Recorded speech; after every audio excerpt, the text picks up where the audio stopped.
our county commissioner, my colleagues in government, and members of the fourth estate. We are very excited to be in Kisii region this evening, and you have seen, and if you see these faces and you go checking each one of them what they do, all of them are working for the government. And one of the reasons that has brought us here is because our members of public have a right to know what the government of the day is doing. And one of the key things that we talk about is development.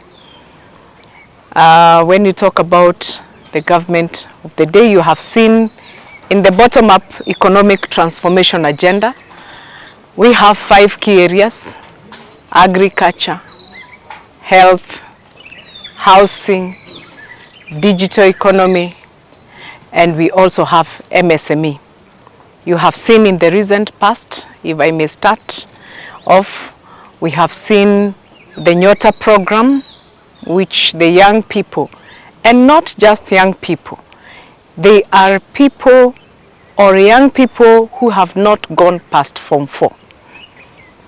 Meaning, they ever never went ahead after finishing grade 8, Form 4, and probably they are just at home or doing biashara here and there.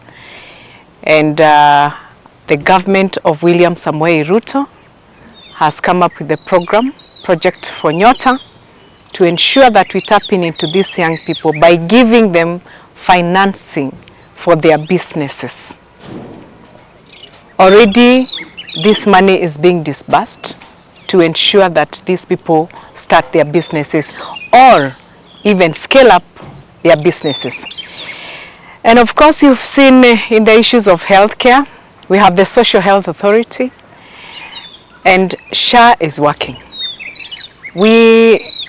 It is not very easy to just tell somebody to go and register somewhere and benefit out of the services that are given. But we are telling Kenyans, go and register to the Social Health Authority. Once you register, walking into level 2, walking into level 3, walking into level 4, outpatient, get treated, get your medication, and go home without being asked for a coin. And we are also saying that if you get into an accident, boda or any other, you can even fall in your bathroom in the morning, that there is emergency, chronic, and critical illness fund that is in SHA that will take care of you wherever you are, any corner of this country. We want the members of the public to know this information. And who is the better person to tell the members of public that, other than these people standing with me here, led by myself?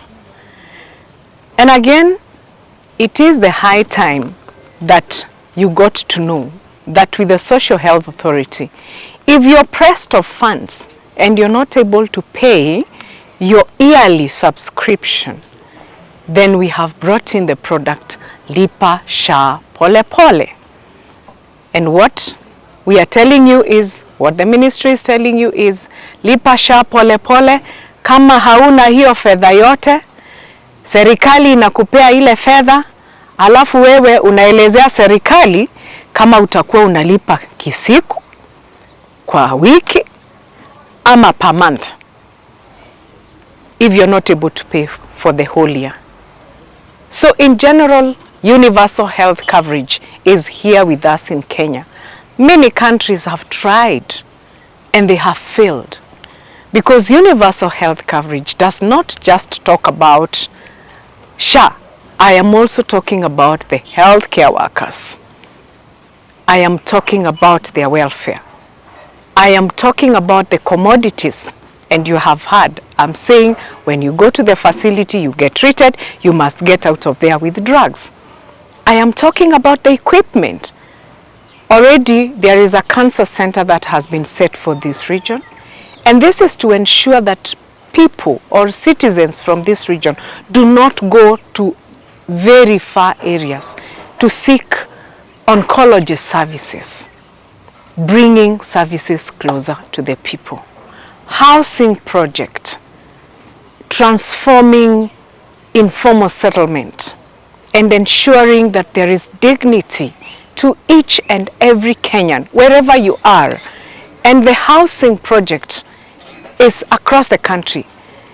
The government of the day has not chosen that this is the only county we are going to construct houses. We are saying we are doing it for the people of Kenya. Every Kenyan has a right to quality health, to affordable house, and many other.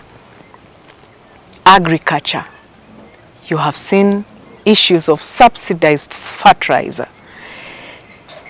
I mean, bringing the prices of fertilizer from 7,000 to 2,500 is not just amazing, but it's a game changer for any farmer in this country.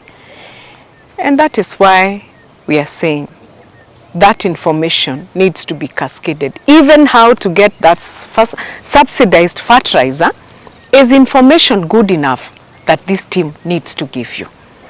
I want to applaud the national government administration because they have had that program up to Mashinani, and they were able to register very many farmers. And we are continuing. And equally, even now, they are helping us to register people to the Social Health Authority. Again, ladies and gentlemen, we have seen markets coming up, being built in every other market, every other county. And we are saying that those markets, there's also digitalization. The young people are able to access Wi-Fi, they are able to do their work, they are able to do business, because digital economy is the way to go. And we are here with the director Konza, who can explain further later about the digital economy and the many computers, laptops that they have distributed into schools to ensure that we align with the global space and equally ensure that we are up to date as a country. Our young people, today if you send me to read a speech, rarely do I carry my paper. I go with my phone, the same phone that I call with. My phone is a moving office. So that is where we are going today. We are not going to the, yesteryears, where when you go to a facility or when you go to a hospital, you would go with a quarter exercise book. We are past that. The healthcare system is totally digitized. We have the healthcare digital superhighway. So really, the digital economy again is a space that we need to help and tell the young people that they can make money out of the phones that they have. The smartphone that you have can earn you money, even in social media. Ladies and gentlemen, I am here in Kisii together with directors, CEOs, chairs of parastatals. And I'm accompanied with the same chairs, CEOs, and directors of boards from parastatals from Mount Kenya region. And we are joining hands to ensure that we are speaking the same voice. That is the most important. And we are telling the mwananchi the truth. This government does not require siasa sahi. Sisi tunataka kufanyia wananchi kazi. Sisi tunataka wananchi wapate. Give Caesar what belongs to Caesar. And the only way we can do this is ensuring that we are delivering services. And services must get to the right people at the right time. I want to I want to speak into the generalities of this month. I want to remind the women of this country, and of course the women of the Kisii region, please remember, this is Cervical Cancer Awareness Month. If you're seated at home, make sure you present yourself to a health facility and get checked. We are gearing towards getting to the global standards, ensuring that 90% of our girls of ages between 14 and below get HPV vaccination. We also need our women to get screened. At least 70% of our women must be screened at any given time. And of course 90% quality treatment. That is why we have come up with cancer centers, regional cancer centers, to ensure that people do not travel so far to get treatment. So I want to request our women and equally our men, you can go and get screened for any other cancer. It doesn't have to be cervical cancer. Cancer has ravaged very many people in this country, starting with our families. Anybody standing here, you can attest that in your family or your neighbor or somebody, a friend, you know someone, either they are suffering or they have suffered emotionally or physically. Therefore, I want to appeal to Kenyans that screening is the way to go, not just for cancer, but very many other ailments. Over 70% of the diseases that we have are preventable. So why don't we practice prevention is better than cure? The other thing I would really wish to speak into, substance use. In this country, we are still at 8.5% prevalence. And what is coming out is that the women are actually getting into drugs more than men because of the new products that are in the market. Already we are preparing to go and ban some of the products that are getting into the country, and we do not need them here.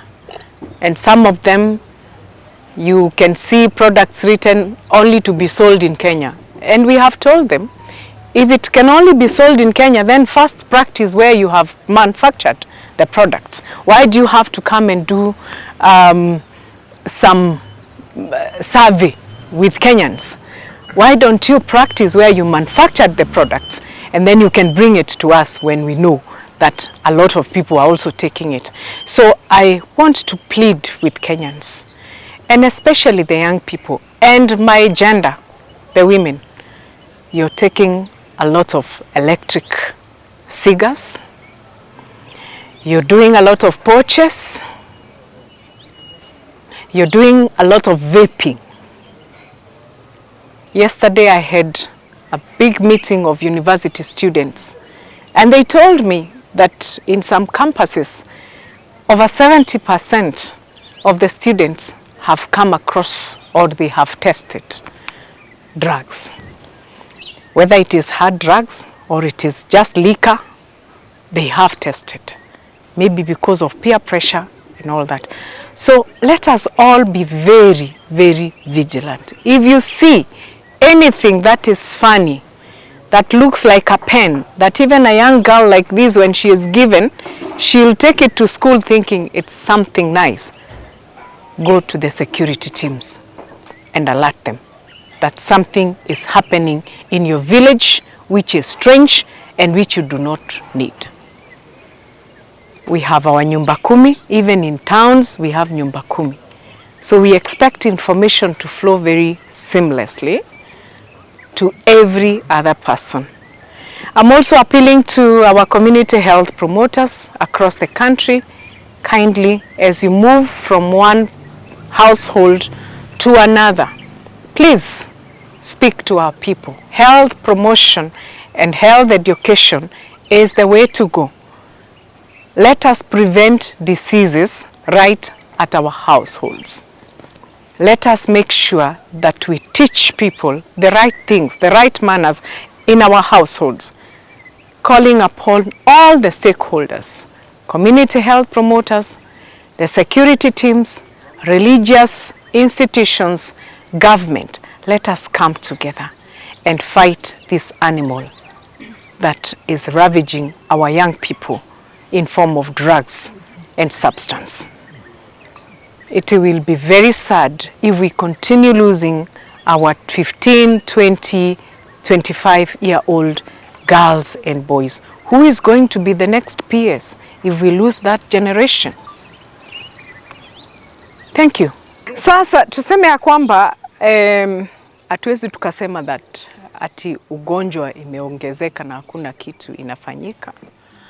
Umeona ya kwamba juzi iko dawa yenye watu watakuwa wanadungwa, yenye itakuwa inachukua muda wa 6 months for prevention. Umeona pia distribution of condoms across the country, na ukienda hospitali yoyote kunafaa kuwa na mpira yenye watu wanafaa kutumia, because prevention is better than cure. Na pia health education, ile tunasema ya kwamba afya yako saa zingine ni jukumu lako, sababu we mwenyewe ndio unafanya ile kitendo. Sasa tungeomba ya kwamba kushikana ndio umuhimu with all stakeholders to make sure that we fight the surging disease of AIDS. But the government has done enough guidelines. We have done enough laws, acts to ensure that we are able, or the counties are also able to follow and give to the people, give information to the people on how to prevent AIDS. Outreach is very, very critical, and I think I have remembered, because the CS for education comes from here, we must have 100% transition to the junior secondary. Please, you people, kama hatukuenda shule sisi, sijui tungekuwa wapi. Sasa wale watoto wako manyumbani, na nimemwona hata rais amesema whether ako na uniform ama ako na fee ama hana, tafadhali jifikishe kwa hiyo shule ile umeitwa wewe, nenda ukasome. Kesi baadaye. Lakini mtoto akuwe wapi? Darasani. Because that is the way to go. So do not keep your children at home and think that all is well. And I'm sure the county commissioner is here. Machiefs watoe watoto kwa manyumba kwenye wamejificha, wapelekwe shule. That is our future. Thank you. Outreach is very, very critical, and I think I have remembered, because the CS for education comes from here, we must have 100% transition to the junior secondary. Please, you people, kama hatukuenda shule sisi, sijui tungekuwa wapi. Sasa wale watoto wako manyumbani, na nimemwona hata rais amesema whether ako na uniform ama ako na fee ama hana, tafadhali jifikishe kwa hiyo shule ile umeitwa wewe, nenda ukasome. Kesi baadaye. Lakini mtoto akuwe wapi? Darasani. Because that is the way to go. So do not keep your children at home and think that all is well. And I'm sure the county commissioner is here. Machiefs watoe watoto kwa manyumba kwenye wamejificha, wapelekwe shule. That is our future. Thank you.